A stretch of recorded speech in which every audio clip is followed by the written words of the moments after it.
everyone, for this video, we will learn how to cook onion rings.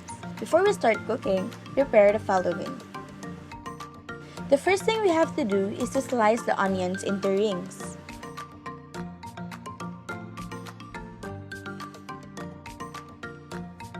Separate the onion rings.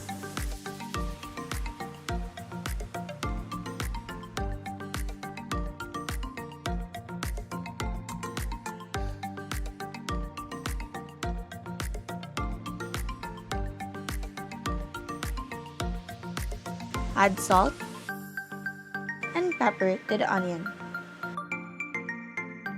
Crack an egg and add it to onions.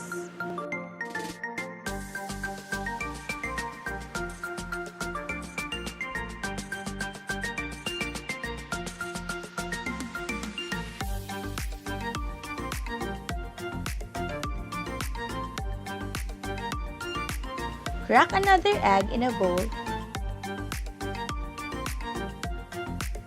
and add some salt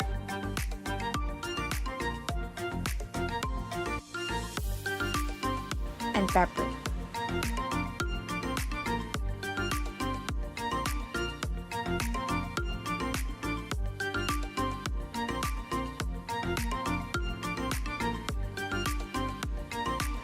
In another bowl, prepare the flour by also adding salt and pepper.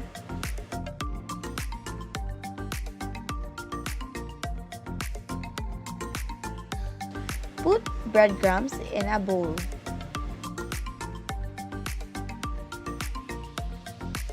When everything is ready, coat the onion rings with flour.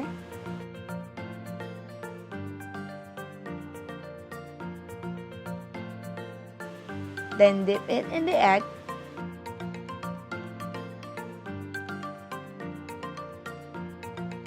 And coat it again with breadcrumbs.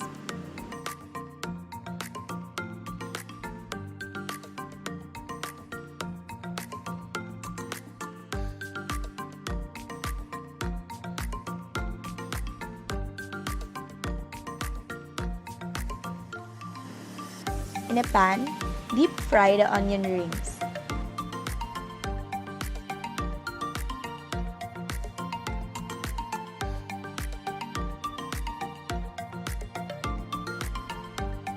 Make sure to cook each side.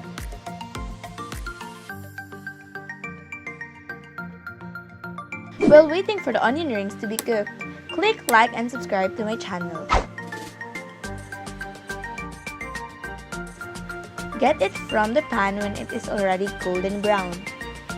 Drain it in a strainer to remove excess oil.